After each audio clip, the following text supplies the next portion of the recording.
Assalamualaikum warahmatullahi wabarakatuh. Adik-adik semua, selamat datang, selamat jumpa kembali dengan Bapak di pembelajaran TKJ ya. Baik, pada kesempatan ini Bapak akan memperkenalkan sebuah software, sebuah aplikasi yang menurut Bapak ini sangat penting sekali bagi kalian para lulusan TKJ ya. Aplikasi ini, karena kenapa aplikasi ini sangat membantu sekali ketika kalian akan melakukan servis, perbaikan atau instalasi atau mengecek komputer klien ya atau konsumen ya. Baik ya. Nama aplikasinya itu sendiri adalah DLC Boot ya. Nah, coba Bapak di sini namanya adalah DLC Boot. Nah, di sini ya. Nah, DLC Boot sendiri ini kebetulan aplikasi ini kalau sebelum-sebelumnya ini Hiren ya, kalau kalian ada yang pernah kenal atau guru kalian pernah mengajarkan, ini perkembangan daripada Hiren. Apa bedanya DLC Boot sama Hiren? Adalah dari sistem operasinya, kemudian dari kemampuannya dan dukungan aplikasinya yang lebih baik daripada Hiren-nya. Nah, ini kalau DLC Boot sendiri ini bisa berjalan pada Windows 10, bahkan sistem operasi Windows-nya itu mendukung Windows 10 ya. Jadi kalau Hiren Boot CD itu kalau tidak salah Windows-nya itu masih Windows 7 ya, jadi Windows XP dan Windows 7. Tapi kalau di sini ada sistem operasi yang tertanam yaitu Windows 10 ya, Windows XP, Windows 10, bahkan ada Linux-nya sendiri. Jadi memang aplikasi ini aplikasi yang kalau dibilang canggih gitu ya, canggih, benar-benar sangat dibutuhkan ya. Ya kebetulan bagaimana penjelasan atau dalaman dari DLC Boot ini, kebetulan Bapak alhamdulillah sudah punya ya. Nah, sudah punya, kalian bisa di-download. Kalau yang belum punya silahkan download DLC Boot ini, banyak di internet ya, bisa di googling aja, banyak sekali, tinggal download DLC Boot 2019 atau 2020 terbaru, itu langsung kalian bisa download.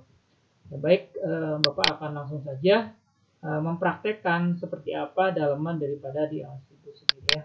Oke, nah ini DLC Boot.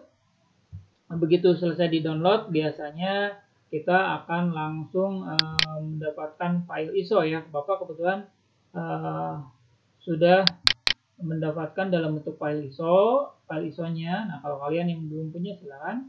Nah, ini DLC Boot yang di sini ya. Nah, untuk menjalankannya kalian tidak perlu istilahnya dimasukkan atau dirupus dulu. Ya, kita bisa langsung klik kanan saja, ada mount ya, di mount. Jadi dibuat virtual drive-nya. Kalau Windows 10 enak, ada fasilitas mount. Tapi kalau Windows 7 itu kalian harus menambahkan dulu aplikasi mount-nya, bisa menggunakan virtual CD ya. Nah, kalau Windows 10 sudah ada aplikasi bawaannya mount. Nah, begitu di mount, maka akan terbentuklah DVD baru virtual yang isinya adalah DLC Boot. Nah, untuk menjalankan pertama DLC Boot, kalian klik kanan ya, ini klik kanan mouse kalian, baru pilih Run Administrator. Nah, jadi harus dijalankan di administrator, tidak bisa double klik langsung ya. Kalau double klik langsung, karena ada beberapa sistem, ada beberapa aplikasi yang dia membutuhkan fasilitas administrator ya. Klik Run Administrator, oke ya. Nah, kalau ada muncul, oke ya. Nah, kalau ada muncul komentar apakah akan dijalankan, yes aja ya. Nah, muncul tampilan seperti ini. Ini bisa dijalankan, jadi bisa dijalankan pada window yang sudah berjalan. Nah, ya. Kebetulan misalkan kita ingin mencari data atau scan virus atau mempercepat kinerja, bisa langsung menjalankan aplikasi DLC Boot ini. Ya. Atau juga kita bisa menjalankan DLC Boot ini dengan window yang ada di DLC boot. Artinya kita membuat ini ya, membuat booting DLC boot. Dengan booting DLC boot kita bisa menjalankan Windows yang ada di DLC boot sendiri. Contoh misalkan pada kasus komputer klien atau komputer kita rusak, ya. Komputer kita rusak, tetapi ada data-data yang harus diselamatkan dulu. Ya, ada data-data yang diselamatkan dulu, maka kita bisa menyelamatkan data terlebih dahulu dengan Windows Mini ya, dengan Windows Mini yang ada di DLC boot. Nanti di akhir kita akan mencoba bagaimana cara membuat DLC boot langsung dimasukkan ke dalam flash disk ya. Oke, Bapak akan perkenalkan dulu apa saja yang ada di DLC boot. Oke, yang pertama di sini ada Mini WinTool ya, Mini WinTool. Kita cek, klik aja dulu apa saja yang ada di Mini WinTool ini. Nah, di sini adalah aplikasi-aplikasi untuk mempercepat ya. Salah satunya ada Clean Temporary. Nah, ini untuk membersihkan sisa-sisa temporary data-data yang tidak digunakan atau data-data sampah. Dengan Clean Temporary ini kita bisa otomatis membersihkan ya. Kemudian ada TeraCoffee ya. TeraCoffee itu fasilitas kopi ya. Fasilitas kopi bisa di tambahkan. Di sini ya, perhatikan di sini ada X, ada install ya, ada close, ada install. Juga bisa dijalankan secara langsung. Kalau kita ngeklik di sini, ini berarti kita menjalankan secara langsung. Tapi kalau klik yang ada di sini berarti kita memasang di dalam komputer kita sendiri. Jadi ini lengkap banget ya. Ada Clean, kemudian ada TeraCoffee, ada IM-disk virtual ya. Saya kata di IM-disk virtual itu sama dengan mount ya. Membuat flash disk CD-ROM atau DVD-ROM virtual. Ya, ini banyak sekali. Kalau kita coba salah satu, kita klik saja satu kali ya. Kita coba jalankan. Nah, ini seperti ini. Ya, kita coba jalankan, udah biasanya langsung ya, otomatis ada yang langsung. Karena ini udah bersih tadi ya. Oke, selanjutnya ada Disk Tool. Nah, Disk Tool ini ada banyak aplikasi-aplikasi yang dibutuhkan untuk memanajemen hard disk. Memanajemen hard disk itu salah satunya bisa mengatur partisi, membuat partisi baru ya, bisa membuat mengecek data atau mempercepat kinerja hard disk ya. Kemudian ada memformat juga hard disk sama ya, banyak partisi wizard. Di sini kebetulan Bapak sudah menginstal partisi wizard. Seperti apa partisi wizard? Salah satunya yang tadi untuk membuat hard disk baru, memformat hard disk, mempartisi hard disk dan segala macam. Ya, ini adalah untuk hard disk ya. Selanjutnya, backup and restore. Nah, ini backup and restore ini digunakan ketika kita ingin membackup Windows. Misalkan Windowsnya begitu kita selesai banyak data, kita ingin membuat backupan Windows.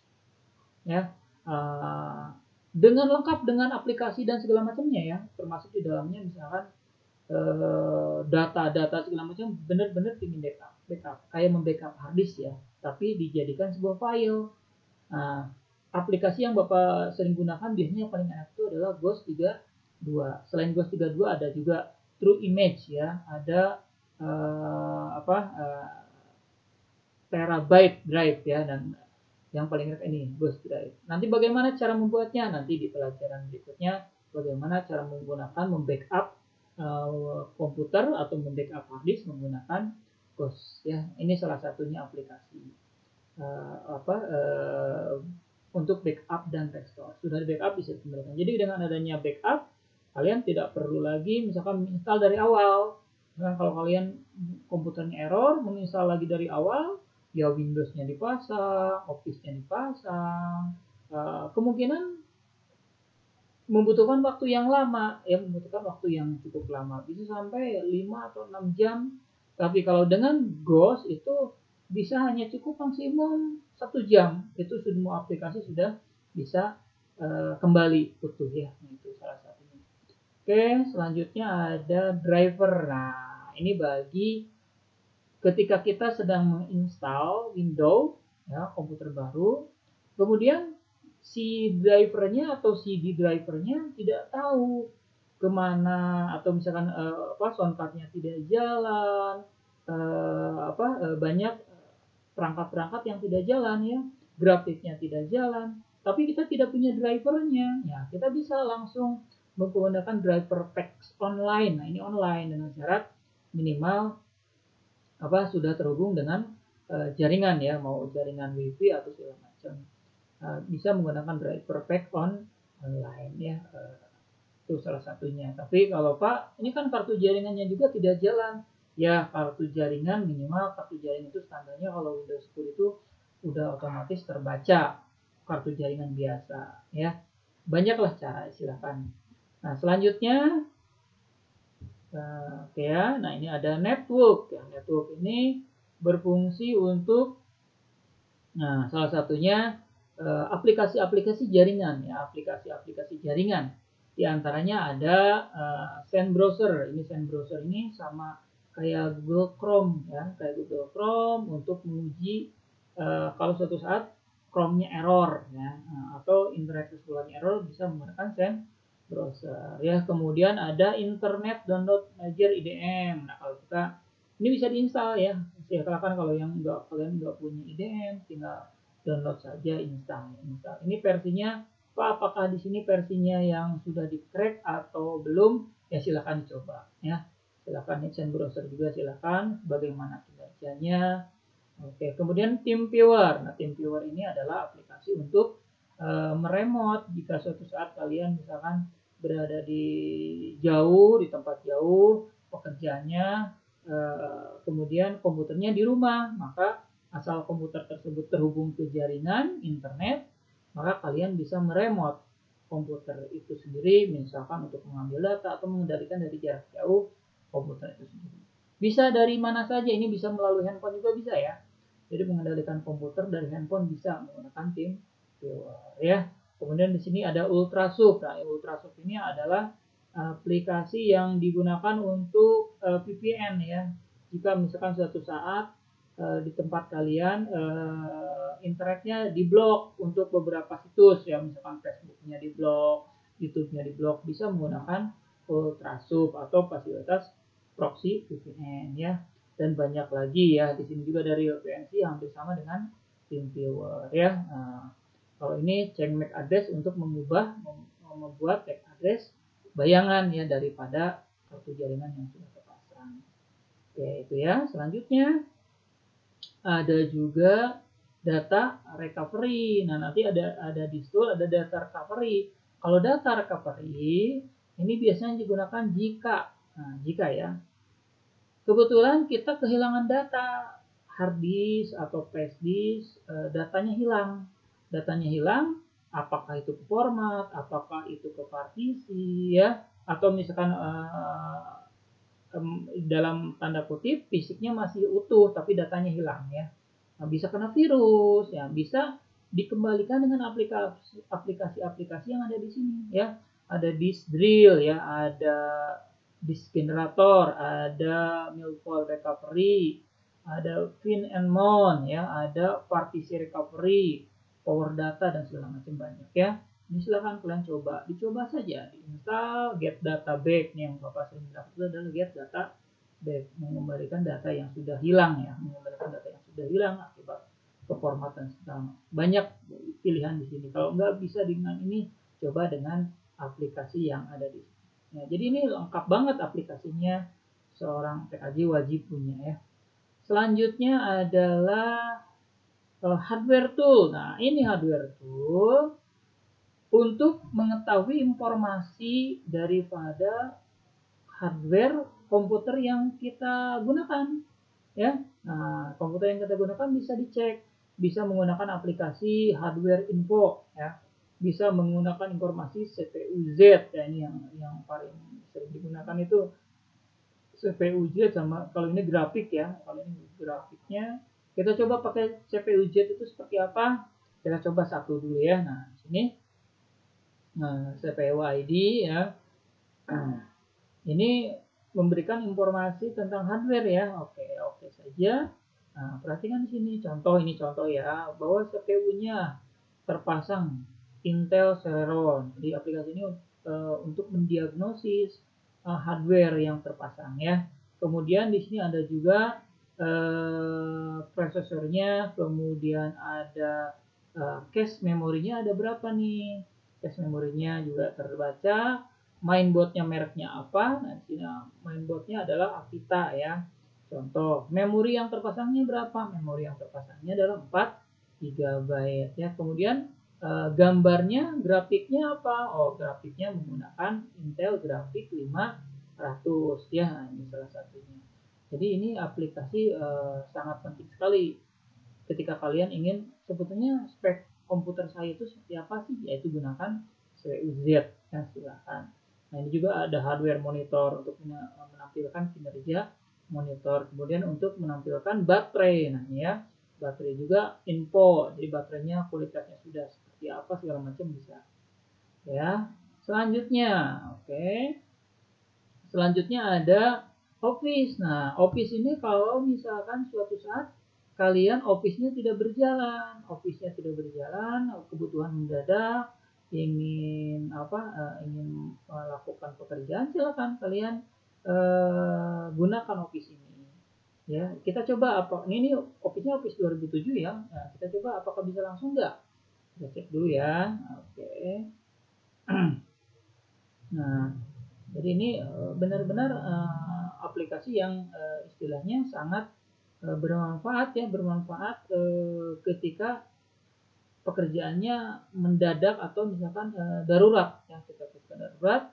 Oh sorry, ini hanya bekerja pada Windows XP atau mini Windows tuh ya, oke. Katanya Windowsnya harus dijalankan pada Windows Mini yang sudah ada di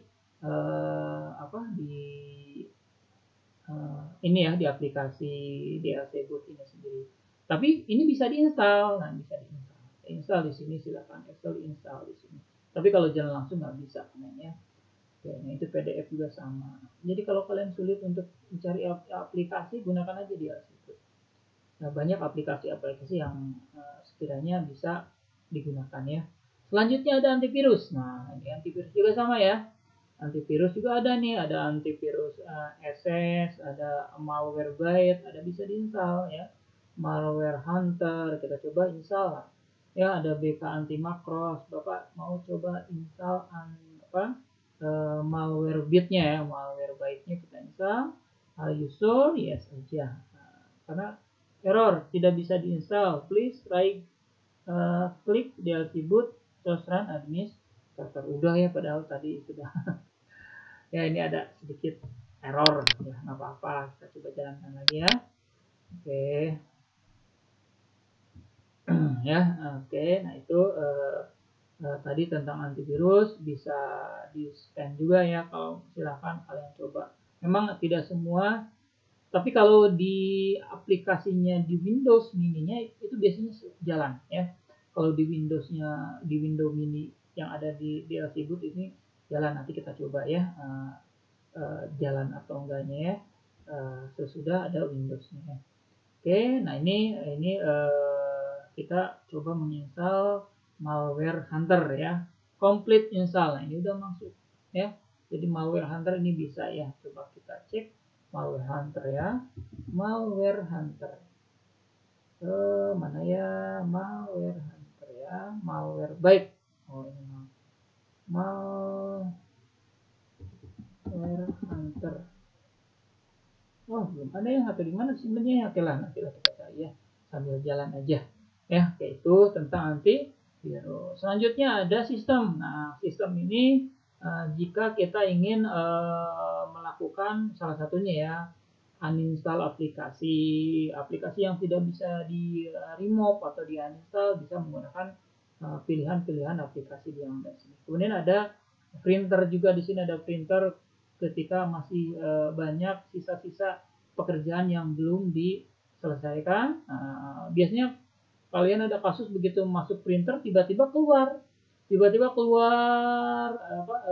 si kertas dengan print, padahal kita tidak melakukan printer, tidak melakukan pencetakan. Nah, itu kemungkinan ada bekas-bekas memori printer yang belum selesai tuntas ya.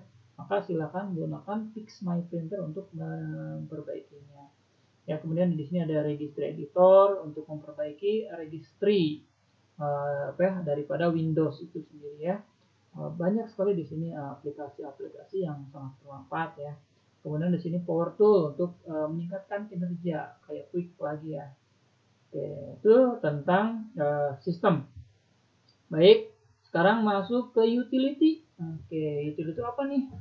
Utility ini, nah di sini utility ini adalah hampir mirip dengan sistem. Ini biasanya digunakan untuk kayak tadi membersihkan ya, ada menggunakan CC cleaner, ada juga untuk membuka file-file yang dikompres.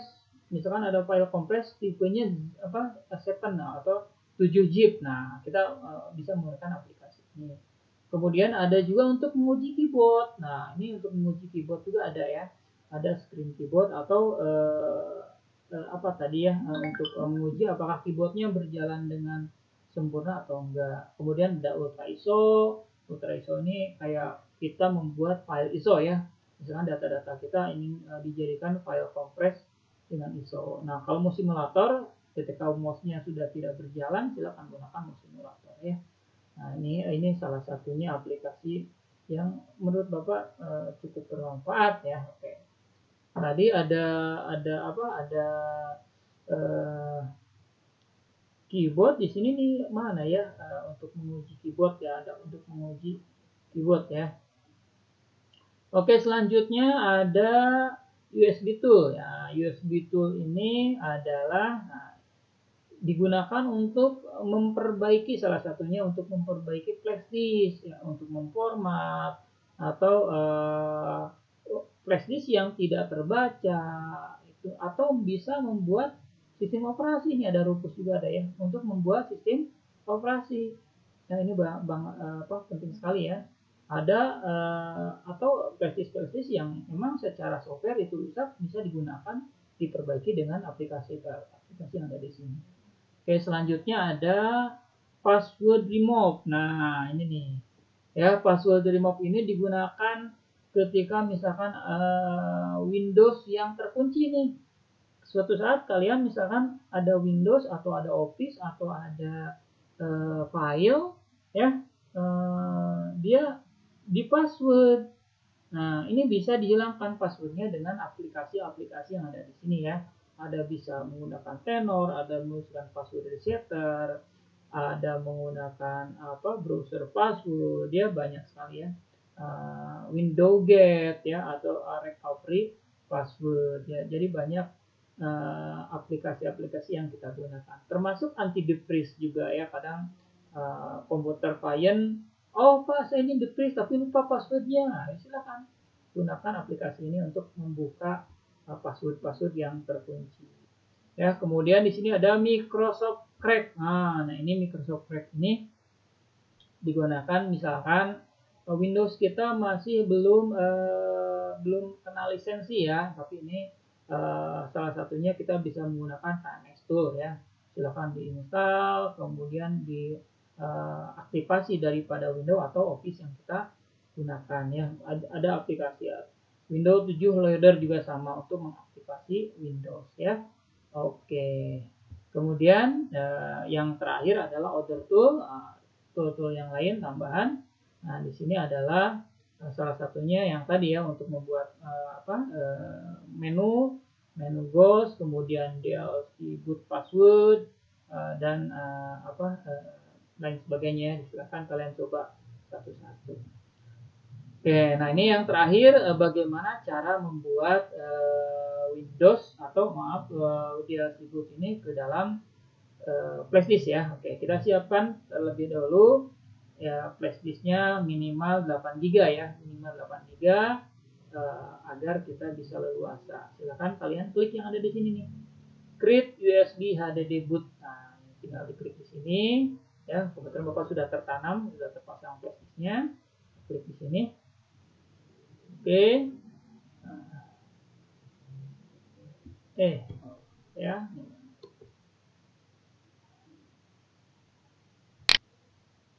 Oke, nah ya ini udah muncul ya. Di sini udah muncul nih.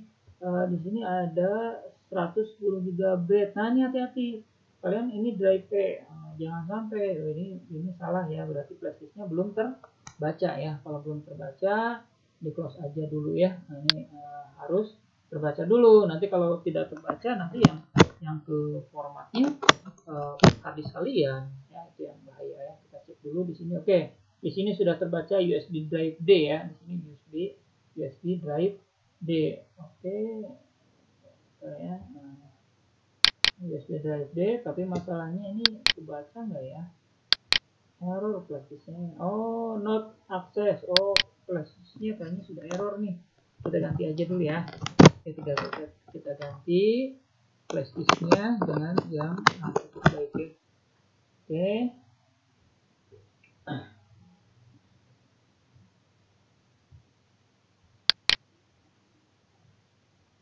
Nah, ini sudah terpasang flashdisknya ya, data FD ya. Ini tadi ada Windows nggak apa. Kita langsung saja bikin flashdisk ya. Klik di sini flashdisknya ya. DLC bootnya. Nah, di sini, nah ini terbaca nih, ada dua nih. Ada yang E, ada yang D. Awas jangan sampai salah klik ya. Lihat samakan dengan yang muncul di FD ya, di Windows Explorer. Di sini ada 14 GB ya. Baru klik di sini boot kernelnya sistem Linux atau grup Fordos. Biarkan SIS Linux saja yang berjalan. Boot tipenya normal saja. Kemudian USB formatnya menggunakan NTFS atau FAT atau apa, kita bikin saja NTFS ya. NTFS itu berbedanya sama FAT, dia bisa membaca menyimpan data satu filenya yang lebih daripada 4 GB. Jadi dengan NTFS kita bisa menyimpan data yang lebih daripada 4 GB. Baru kalau sudah selesai tinggal create boot saja ya. Tinggal create boot ya, kita create boot, klik create bootnya. Nah, di sini ya di sini apakah Anda memilih USB drive D? Yes aja ya. Oke. Yes. Nah, di sini oke, runtime error, FAT file access error. Oke, kayaknya ada ini apa? Ada yang error ya dari fasilitas DLC bootnya sendiri ya. Oke ya, tadi ada sedikit kesalahan. Kita coba diulang lagi menggunakan fasilitas yang USB formatnya dikosongkan saja ya. USB formatnya dikosongkan, ya artinya tidak memilih. Kita biarkan sistem yang memilih, baru pilih create boot ya. Nah, ini ternyata begitu create boot, posisinya langsung berjalan. Nah, ini biasanya membutuhkan waktu cukup lama, dipercepat saja ya, kita percepat. Oke ya, proses copy sudah selesai ya, proses copy sudah hampir selesai ya. Ini tinggal sekitar 5 detik lagi ya. Nah, ini proses pengkopiannya dari DLC boot ke flashdisk memakan waktu cukup panjang. Ini Bapak percepat ya. Oke.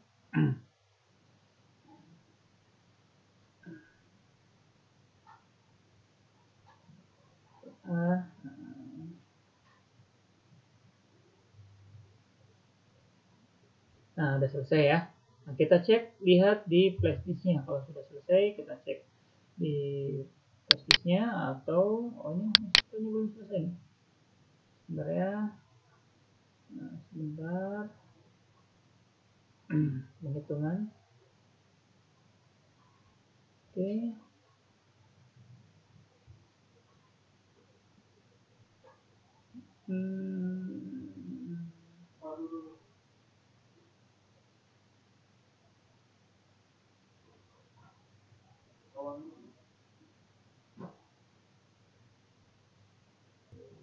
Oke ya, create complete create DCL boot sudah selesai nih ya, sudah selesai, tinggal oke saja. Oke, nah udah selesai ya, prosesnya hampir sama dengan copy ya. Kita lihat data di flashdisknya sendiri seperti apa. Nah, sekarang sudah masuk aplikasinya sudah masuk ya. Nah, seperti ini. Nah, sekarang kita tinggal mencoba saja ini dimasukkan ke dalam booting ya. Oke, nanti di pelajaran berikutnya baru akan Bapak bahas. Terima kasih adik-adik semuanya atas waktunya. Semoga apa yang Bapak informasikan, apa yang Bapak kajikan hari ini bisa bermanfaat bagi kalian semua. Wassalamualaikum warahmatullahi wabarakatuh.